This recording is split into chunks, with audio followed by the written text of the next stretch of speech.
ജീവിതത്തിൽ സമാധാനം അനുഭവിക്കുവാൻ കഴിയാതെ നാളുകളായി കുടുംബജീവിതത്തിൽ തകർച്ചകൾ അനുഭവിക്കുന്ന ഒരു വ്യക്തിയാണോ നിങ്ങൾ?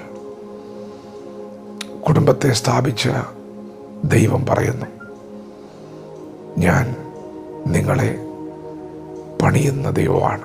കുശവൻ്റെ കയ്യിലിരുന്ന പാത്രം ചീത്തയായിപ്പോയപ്പോൾ ആ ചീത്തയായിപ്പോയതിനെ കുശവൻ കരങ്ങളിലെടുത്ത് മറ്റൊരു മാനപാത്രമാക്കിയതുപോലെ നിങ്ങൾ യഹോവയുടെ കരങ്ങളിലാണ്. ദൈവമാണ് നിങ്ങൾക്കൊരു കുടുംബജീവിതം നൽകിയത്. കുടുംബജീവിതം അത് ദൈവത്തിൻ്റെ മാസ്റ്റർ പ്ലാനാണ്. അതിലൊരു കുറവ് സംഭവിച്ചാൽ, അതിലൊരു വിള്ളലുണ്ടായാൽ അത് പരിഹരിക്കുന്നവൻ ദൈവമാണ്. ദൈവത്തിന് മാത്രമേ നിങ്ങളുടെ ജീവിതത്തെ പണിയുവാൻ കഴിയുകയുള്ളൂ. ദൈവം തൻ്റെ പ്രവാചകനായ യിരെമ്യാവിനോട് പറഞ്ഞു, നീ ഇസ്രായേൽ ഗൃഹത്തോട് വിളിച്ചു പറയണം, കുശവൻ ഈ കളിമണ്ണിനെ ഉടഞ്ഞുപോയതിനെ വീണ്ടും എടുത്ത് പണിതതുപോലെ എനിക്ക് നിങ്ങളെയും പണിയുവാൻ കഴിയുകയില്ലയോ? നിങ്ങൾ എൻ്റെ കയ്യിലിരിക്കുന്നു. അതേ പ്രിയപ്പെട്ടവരെ, ദൈവത്തിനത് കഴിയും. യഹോവ വീട് പണിയുന്നവനാണ്. ഏത് ഭവനവും ചമപ്പാൻ ഒരാൾ വേണം.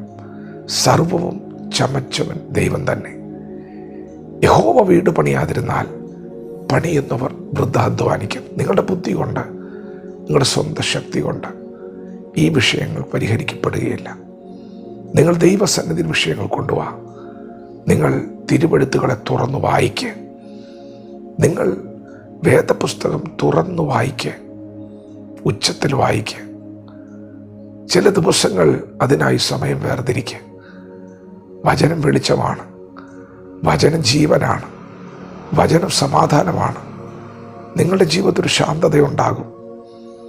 ദൈവം നിങ്ങളുടെ വിഷയം ഏറ്റെടുക്കും. നിങ്ങൾ വായിക്കുന്ന വചനങ്ങൾ ജീവനുള്ളതാണ്, ചൈതന്യം വരുത്താൻ ശക്തിയുള്ളതാണ്. അത് പ്രാണനെയും ആത്മാവിനെയും സന്ധിമജ്ജകളെയും വേർവിടുവിക്കും വരെ തുളച്ചു ചെല്ലുന്നതാണ്. നിങ്ങൾ വായിച്ചുകൊണ്ടിരിക്കുമ്പോൾ തന്നെ നിങ്ങൾ വിശ്വസിക്കുക, നിങ്ങളത് ഏറ്റെടുക്കുക. ദൈവം നിങ്ങളോട് സംസാരിക്കും. അതെ, നിങ്ങൾ വായിച്ചുകൊണ്ടിരിക്കുന്ന വചനത്തിന് നിങ്ങളുടെ ശരീരത്തിലെ, നിങ്ങളുടെ മനസ്സിലെ, ആത്മാവിലെ പ്രശ്നങ്ങളെയൊക്കെ സ്കാൻ ചെയ്യാനുള്ള പവറുണ്ട്. അപ്പോൾ തന്നെ ആ വചനം ഒരു ഇരുവായ്ത്തല്ലുള്ള വാളാണ്. അത് കടന്നു ചെന്ന് പ്രവർത്തിക്കുന്ന, വിടുവിക്കുന്ന ഒരു വാളാണ്. പ്രിയപ്പെട്ടവരെ, നിങ്ങളുടെ പ്രശ്നം നിങ്ങൾ ദൈവസന്നിധിയിൽ കൊണ്ടുപോകാം. നിങ്ങൾ ചില ദിവസങ്ങൾ പ്രാർത്ഥിക്കാൻ സമയമെടുക്കുക. ദൈവത്തിന് പ്രവർത്തിക്കുവാൻ കഴിയുമോ ഇല്ലയോ എന്നറിയാൻ നിങ്ങൾ ദൈവത്തെ ഒന്ന് ആശ്രയിച്ചു തുടങ്ങുക. ചില നാളുകൾ ഒന്ന് പ്രാർത്ഥനയ്ക്ക് വേണ്ടി ഒന്ന് സമയമെടുത്തു നോക്കുക. മാറ്റങ്ങളുണ്ടാകും. ദൈവം നിങ്ങളുടെ ജീവിതത്തെ പണിയും. എത്ര തകർന്നടിഞ്ഞതിനെയും പണിയുവാൻ ദൈവത്തിന് കഴിയും.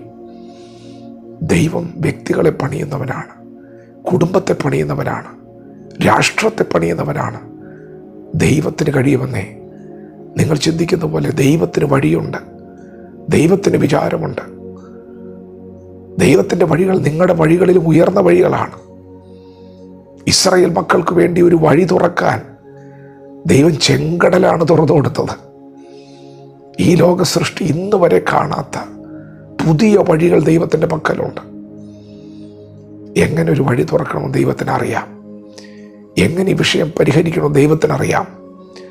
നിങ്ങൾ കൂടുതൽ ദൈവത്തിൽ ആശ്രയിക്കുക. നിങ്ങൾ പ്രാർത്ഥന കൂട്ടണം, വചനധ്യാനം കൂട്ടണം.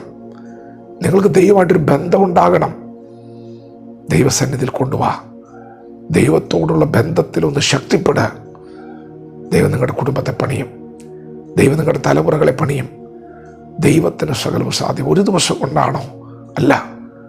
നിങ്ങൾ തുടർമാനമായി ദൈവത്തോട് ചേർന്നിരിക്കുക. അവൻ എന്നോട് പറ്റിയിരിക്കിയാൽ ഞാൻ നിങ്ങളെ വിടുവിക്കും. പറ്റിയിരിക്കുന്നവനെ വിടുവിക്കും. ചില നാളുകൾ ദൈവത്തോട് കൂടെ നടക്കുക. ദൈവം വിടുവിക്കുന്നുണ്ടെന്ന് എത്രയോ കുടുംബങ്ങളെ ദൈവം വിടുവിക്കുന്നുണ്ട്. പിശാച് വരുന്നത് അറുക്കാനും മുടിക്കാനും മോഷ്ടിക്കാനുമാണ്. അവൻ തകർത്തിട്ട എത്രയോ കുടുംബങ്ങളെ യേശു പണിതിട്ടുണ്ട്. ഉണ്ട്, ജീവിക്കുന്ന സാക്ഷികളുണ്ട്. ദൈവം പണിയുന്നവനാണ്. അവൻ സമൃദ്ധമായ ജീവൻ നൽകാനാണ് വന്നത്. അതുകൊണ്ട് ഇന്ന് പകൽക്കാലം നിങ്ങൾ ദൈവവചനത്തിൽ ആശ്രയിക്കുക. കൂടുതൽ സമയം പ്രാർത്ഥിക്കാൻ എടുക്കുക. ദൈവം നിങ്ങളുടെ ജീവിതത്തെ പണിയാൻ പോകുന്നു. അവൻ നിങ്ങൾക്ക് സന്തോഷം തരുമ്പോൾ അതെടുത്തു കളയാൻ ആർക്കും സാധ്യമല്ല. അതുപോലെ ദൈവം നിങ്ങളുടെ ജീവിതത്തെ പണിയും. ദൈവകരങ്ങളിൽ ഏൽപ്പിച്ചു കൊടുക്കുക. വചനത്തോട് പ്രതികരിക്കാം. ദൈവം നമ്മെ ഓരോരുത്തരും ഈ പകൽ അനുഗ്രഹിക്കുമാറാകട്ടെ. ആമേൻ.